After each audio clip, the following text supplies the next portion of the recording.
বেশিরভাগ ক্ষেত্রে মা বাবাই সন্তানদেরকে নিয়ে অভিযোগ করতে থাকে, কিন্তু ঘটনা যদি উল্টো হয়, অর্থাৎ ভুলটা সন্তানের নয়, মা বাবার, কিন্তু তারপরও মা বাবা মানছে না, অবুঝের মতো বলছে তাদের কথাই মানতে হবে, সেক্ষেত্রে সন্তান হিসেবে আপনার করণীয় কি? প্রথম, তর্ক নয়, সময় বেছে কথা বলুন। রাগের মুহূর্তে কথা বললে দেয়ালটা আরো উঁচু হয়।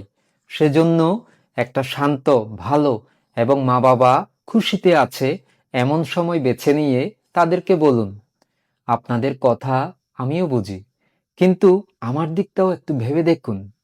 এভাবে সম্মান দিয়ে শুরু করলে সোনার দরজাটা খুলে যায়।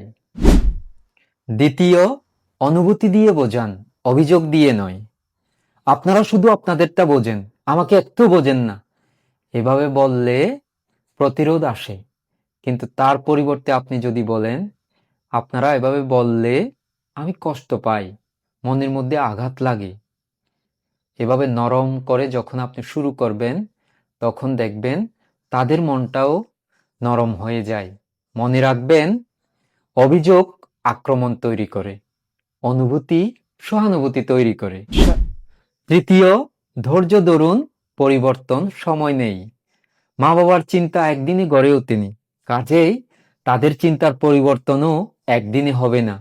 সেজন্য আপনি ধীরে ধীরে ছোট ছোট ভালো কাজ করুন, দায়িত্বশীল আচরণ করুন এবং নিজের জীবনকে এমনভাবে পরিচালিত করুন যাতে তাদের আপনার উপর ভরসা হয়, বিশ্বাস গড়ে ওঠে। এই ভরসা বিশ্বাসই তাদের চিন্তার পরিবর্তন করতে বাধ্য করাবে। কারণ অনেক সময় ভয় থেকেও তারা কড়া শাসন করে, সেজন্য সেই ভয় ভাঙার দায়িত্বটাও আপনার।